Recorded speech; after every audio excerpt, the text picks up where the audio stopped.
Hey folks, the lore of the Legend of Zelda series goes deep, twisting and turning through hundreds and thousands of years across the forever debated and confusing Zelda timeline. From the mass amounts of lore and history we learn from Skyward Sword, to the fate of another hero in adult timelines, the Wind Waker, to the set long ahead of these games Breath of the Wild and Tears of the Kingdom, establishing their own almost separated lore. Controversial opinion maybe, but do I care? Absolutely not. But one thing that I've always been fascinated with when it comes to Zelda lore is that of the classic games. The first, second, and third Zelda game back when environmental storytelling was a little more difficult to do, when including extra scenes to explain history and lore wasn't a priority due to limited storage on game cartridges. However, these classic or older Zelda games are filled with rich history and lore that just isn't really told within the actual game itself. Rather, through game manuals and published books. Most players who played these games might not have found these sources of lore and history, missing out on honestly really interesting information. So in today's video, the first new Zelda video of the year,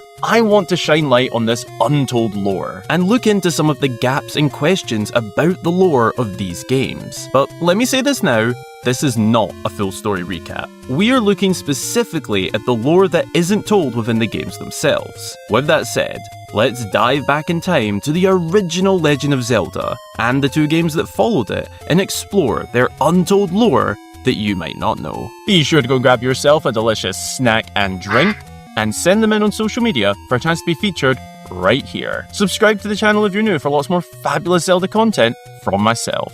And without further ado, let's get into this one.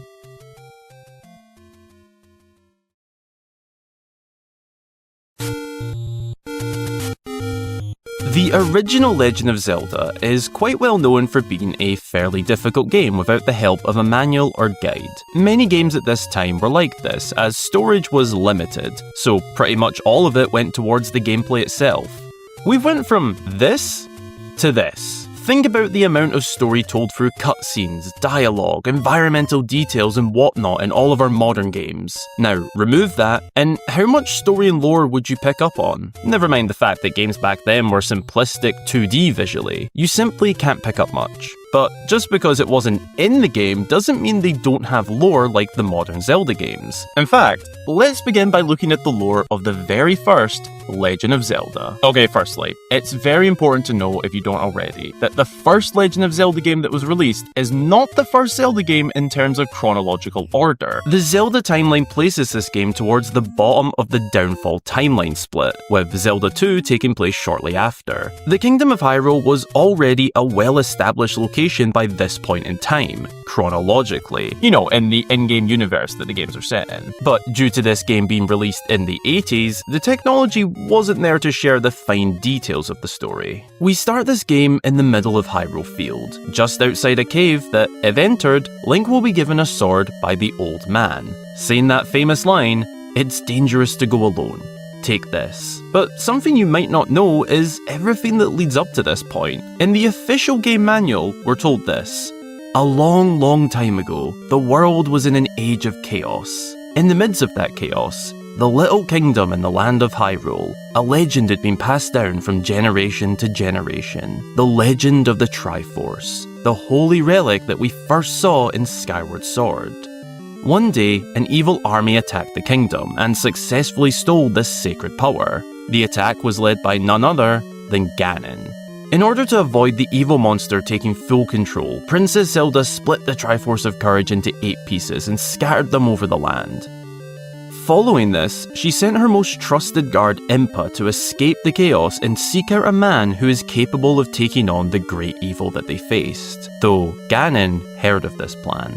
Outraged, the King of Evil imprisoned Princess Zelda and sent his minions to find Impa. For some time, Impa was on the run from the clutches of evil. Eventually, it caught up with her. She was surrounded, cornered, and trapped by the evils of Ganon's army. As the monsters drew closer, preparing to put an end to Impa's mission, a young lad appeared. Skilled with a blade, he fought off the monsters and rescued Impa. This young lad was Link. And this is where Link's adventure began. That is the backstory that we're told for the official manual for the game. Lore that you wouldn't find for playing the game itself, especially in today's age where most of us would play it on the Switch Online or some other sort of updated version. Something that might not be massively apparent when playing the game is the true conditions of the kingdom at this time. In the old school style of this game, the colour palette is very one-dimensional. It gets across where you are, but textures and details were limited, but the conditions of the land are described throughout dialogue and external sources. Whilst it may seem like a big field, beach, or perhaps mountain, the more accurate in lore setting is a bit of a wasteland. This version of Hyrule is arguably one of the worst in terms of its condition. It's void of settlements. People have moved into caves in order to avoid Ganon's army finding them. It's a barren wasteland. Hope is pretty low in this time frame. It's not just Link working to take on Ganon whilst life goes on around them like in other Zelda games. This is life. People are scared. The land isn't in a healthy condition. The words of the old man in the cave at the very beginning of the game say a lot. It's dangerous to go alone. Take this. That wasn't just a fun way to kick off the adventure. Those words tell the story of what it's like to be in Hyrule at this time.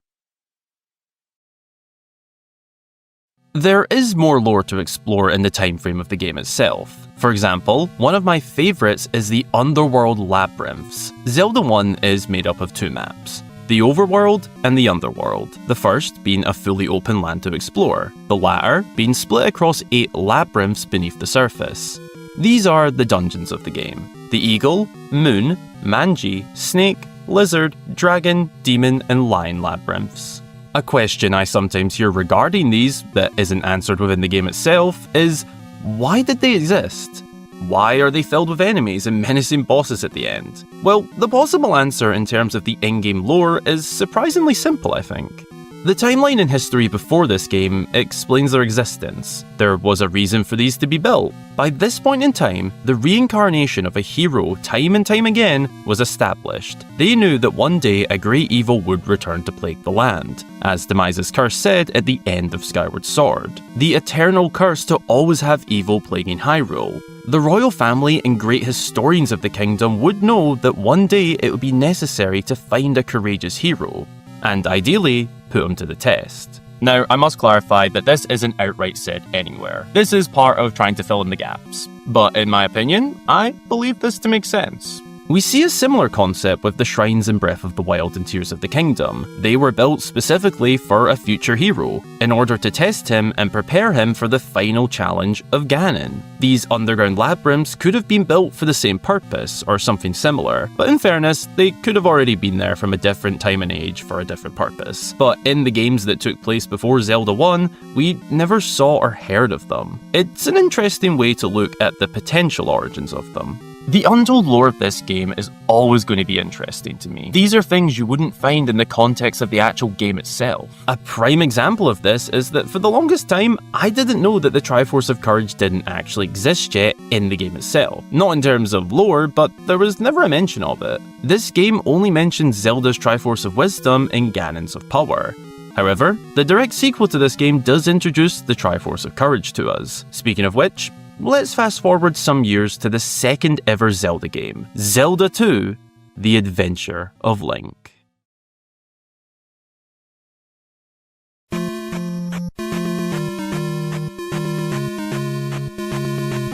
Roughly 5 or 6 years following the events of the first Zelda game, which ended with Link defeating Ganon and rescuing Princess Zelda. Peace returned to Hyrule for a time. Some of Ganon's minions remain, but for the most part, Hyrule didn't have to live in fear anymore. For a while anyway. The Adventure of Link tells us the tale of Ganon's return, or attempted return I should say, which saying it out loud now would have made for a very sick title. The Legend of Zelda: Ganon's Return. Anyway, nothing but a mere vial of Ganon's heart had remained from the previous encounter with the evil beast, giving his enemy army a sliver of hope to revive their king. How could they do it? Well, the answer's kinda dark, I'm not gonna lie. By retrieving the blood of Link. To be more specific to the game manual, the key to Ganon's return was the blood of Link. Ganon would be revived by sacrificing Link and sprinkling his blood on the ashes of Ganon. Oh my God, this game is dark. On Link's 16th birthday, a mark appeared in his hand in the shape of 3 triangles, forming one larger triangle. Confused, he went to Impa for help, who, upon seeing the mark, became shocked and frightened. After composing herself following the shock, the pair headed straight for the North Castle. She showed Link to a locked door, the door that does not open.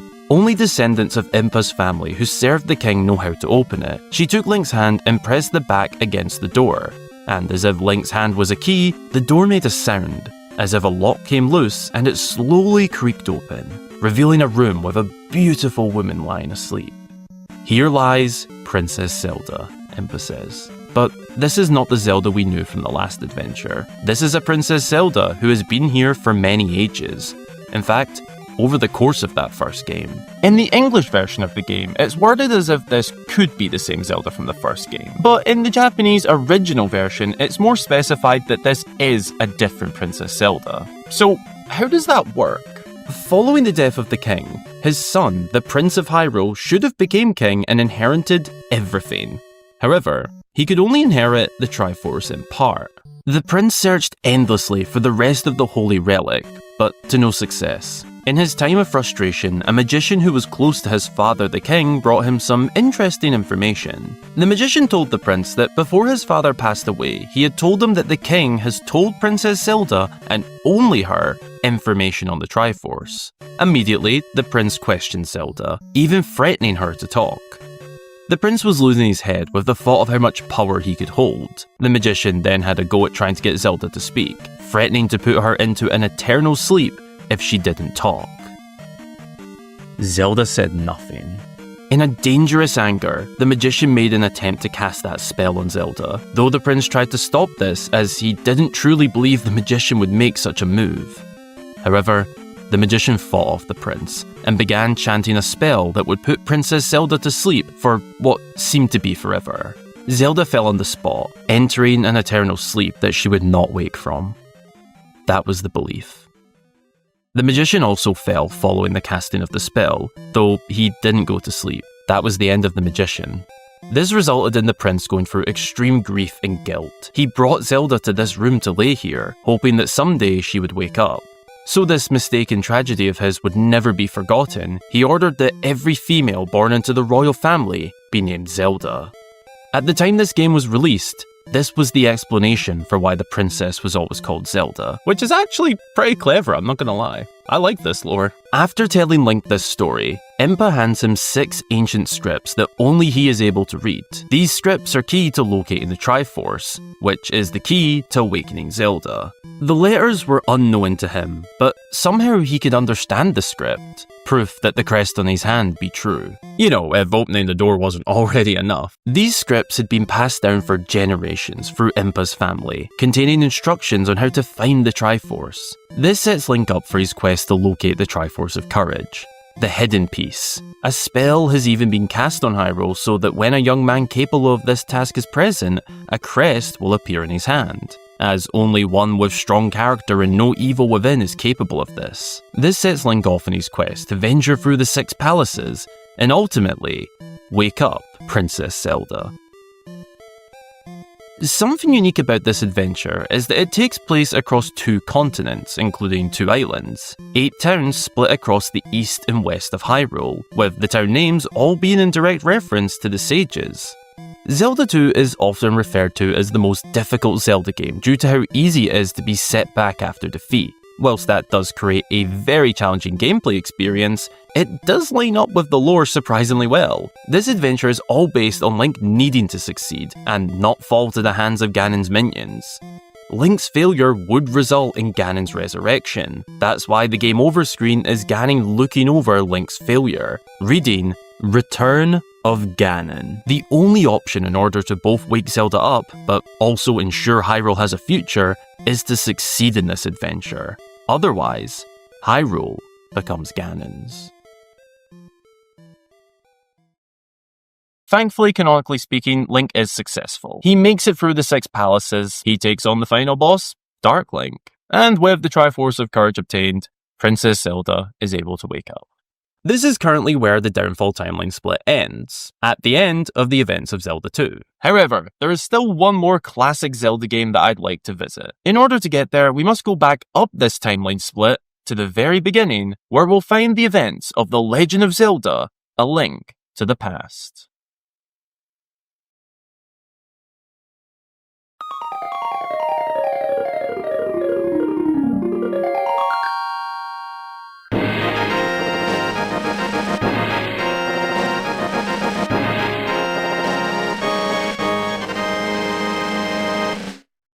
Of the first three Zelda games, A Link to the Past is the one that really started to lay the foundations of Zelda lore. There is significantly more told to us in this game, but there is still a fair amount discovered through the manual, for example. Under the Legend of Hyrule section, we find detailed information about the creation of Hyrule, something that at this point in time, we knew nothing about. According to the Hylian scrolls, the mythical gods descended from a distant nebula to this world and created order and life. The god of power dyed the mountains red with fire and formed the land. The god of wisdom created science and wizardry, bringing order to nature. The god of courage created life. Animals prospered and life began to find a way. After finishing their work, the gods left this world, leaving a relic behind, the Golden Triangle, known as the Triforce. A small, but in terms of human power, extremely powerful essence of their time here. This was to guide intelligent life in the world. Each piece would bestow a title to those who hold them. The Forger of Strength, the Keeper of Knowledge, and the Juror of Courage. Though if one was to obtain all three individual pieces of this relic, they would essentially be a god themselves. The gods hid the Triforce in the Golden Land, hoping that someday someone worthy of possessing such abilities would find it. Over time, as Hylian life developed and legends passed from generation to generation, this almighty lore faded into legend, distorting the true story and often losing the tale in its entirety. That was the first time we truly had a grasp on just how deep Zelda lore was going to be. The first two games set down foundational ideas that later fit into the overall lore, but this game is what really set down the foundations to continue from. If you're familiar with your Ocarina of Time lore, you'll probably have thought that story was familiar. And it is. In Ocarina of Time, we are told once again the creation of Hyrule's story. Though slightly different, that makes sense, as legends and tales do distort over time. But chronologically speaking, Ocarina of Time actually took place before this. Anyway, further into the game manual, we find the section titled Gates to the Golden Land. It tells us about famous Hylian buildings that were said to once be home to the Triforce, if not closely tied to it. Though they now lie in ruins, we're told about the Book of Medora, a collection of Hylian legends and lore. This made the holy relic all the more desirable. A realm beyond sight, the skies shine gold, not blue. There, the Triforce might makes mortal dreams come true. For years, many searched for the relic, but to no success. Even sages were not sure of its exact whereabouts. Some said it could be found beneath the desert, others claimed it lay within the shadows of Death Mountain, but none were correct. The desire for such power soon turned into a lust for power. This is where the history of Hyrule would shift drastically. The want for this power led to the spilling of blood. The only motive left among those who sought after the Triforce was pure greed. One day, almost accidentally, a gate to the Golden Land where the Triforce was located was opened by a gang of thieves skilled in the black arts. This land was like no other. The Triforce shone from its resting place high above the world. As greed crept in the leader of these thieves, he pushed past his followers for the golden power that was now in sight, even vanquishing one of his own. Greed had poisoned his brain. With blood-stained hands, he stood over the Triforce, but heard a whisper. If thou hast a strong desire or dream, wish for it. And in response, the laughter of the leader echoed across time and space, even reaching far lands outside Hyrule. But just who was this leader? His name is Ganondorf Dragmire. Also known amongst his own as Mandrag Ganon, meaning Ganon of the Enchanted Thieves. That's right, the Ganon that we know had full access to the Triforce. Hyrule was destined for dark times. This then takes us to the Imprisoning War, one of the most significant events in the entire Zelda timeline, the event which essentially sparks the entire Downfall timeline. It is not known what Ganon wished for, though evil power began to flow from the Golden Land and greedy men were drawn and became followers of Ganon. Dark clouds shroud the land and Hyrule was upon dark times. The King of Hyrule sent 7 wise men and Knights of Hyrule to try and seal the entrance to the Golden Land. The Triforce would not be recovered, but ties to it and Ganon would be. The nature of the relic cannot tell between good and bad. It couldn't deny Ganon, despite his wishes being of pure evil and greed. It granted them, assuming Ganon's power was from the Triforce. The people of Hyrule forged a blade resistant to magic, one capable of repulsing powers as strong as the Triforce. This would become known as the Blade of Evil's Bane, or better known as the Master Sword. It was truly powerful, and only someone of pure heart such as Link would be able to wield it. This began a search for someone to do exactly that. During this time, Ganon's evil army moved to Hyrule to attack the castle. This kicked off war. The Knights of Hyrule took the brunt of this malicious attack, and although they fought well, many brave warriors were lost. However, it was not to be in vain. They bought crucial time for the 7 wise men to form a magical seal to hold Ganon in the Golden Land. And that they did. The people of Hyrule celebrated this victory that would bring peace and order. The war that had claimed many lives was over. The Imprisoning War had come to an end. This takes us up to around where the game begins, the coming of the wizard. Many centuries had passed by this point. Hyrule had healed and moved on. The war itself had even begun to fade through the generations. As Zelda games go, it was only a matter of time before a new disaster struck, and this would be in the form of a wizard called Aghanim. Unexplainably, pestilence and drought uncontrollable by even magic struck Hyrule. This brought the king to order an investigation into the imprisoned Dark World, formerly the Golden Land. Now Ganon's home, with the Triforce still within. The seal was still intact, so in Hyrule's confusion as to what was going on, the king offered great rewards for anyone who could find the source of their troubles. This brought them a wizard named Aghanim, who actually managed to fix the problems with his never-before-seen form of magic. That was your first red flag. He was rewarded by being made chief advisor and heir to the 7 wise men, though this would be a fatal mistake. The people proclaimed Aghanim as a hero, believing peace had once again returned to the kingdom. But was this the truth? No. No, it wasn't. Lately, rumours had travelled, whispers saying that this wizard they viewed as their saviour now rules the land with his magic, even running magical experiments in the castle at night. The people were gripped by dread. This takes us to the beginning of actually playing the game, where Link is woken up in the night by Zelda telepathically contacting him, and here, the adventure begins. As this video is more focused on the lore that isn't highlighted in the games, or just not as well known, I won't be doing a full story recap, though to very briefly recap, Link wakes up, heads to the castle to find his uncle dying in the lower levels as he set out first. Link discovers what's going on within the castle, and this kicks off Link needing to get the Master Sword, save some maidens, slay Aghanim, enter the Dark World, and eventually slay Ganon, stopping the King of Evil from making the Light World his own as well.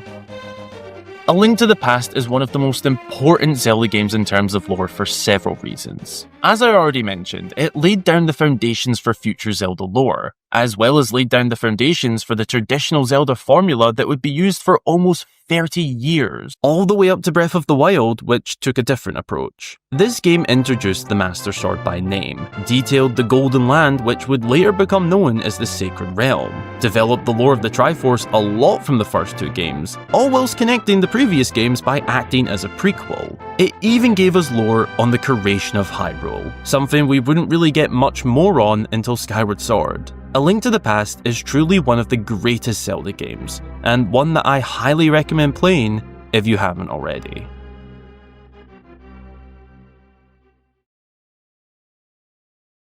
To end this video off, there are some final thoughts and important things I'd like to say. Zelda lore, especially in these older games, should always be taken with a grain of salt. The developers have never prioritized lore over gameplay. A story and gameplay that makes sense for that individual game comes first, before connecting the story and lore to other games. And that's the approach now. It would have been even less back then. The Zelda timeline has inconsistencies, and that's okay. These games are legends at the end of the day, and as discussed in the video, stories, tales, and legends all change over time. The telling of these adventures can absolutely change with each telling. Honestly, that's something I love about this series, and I know the Zelda theory/lore community analyse it extremely, myself included, but at the end of the day, these are all just legends. The Legends of Zelda. Yeah, sorry, Link. This isn't about you. Thank you so much for watching, folks. If you enjoyed, then be sure to subscribe for more fabulous Zelda content from myself. And drop a cheeky like down below. I really appreciate it. What was your favourite piece of lore from these classic Zelda games that you discovered? Or maybe it was something you already knew that you just really like. Let me know down below in the comments. As always, a massive thank you goes to all of my channel supporters across both Patreon and YouTube memberships. The financial backing of those on screen right now is a massive part of helping to make these videos possible, and I really appreciate you. If you'd like to be a part of financially backing the channel and helping to make these videos possible, as well as getting some very cool perks such as your name at the end of every video, like the folks on screen right now, a shout out upon joining, and access to my exclusive Inside Scoop vlog, then consider hitting the join button on my YouTube page. Or head over to Patreon. If you'd like to keep up to date with me, then follow me on my socials that are all linked below, and maybe consider joining the Discord server, which is also linked below. You can chat to myself and many other wonderful Zelda fans in the Discord. Thanks again for watching, folks. I hope you have an amazing rest of your day or night. And until the next time, I've been Hyrule Gamer.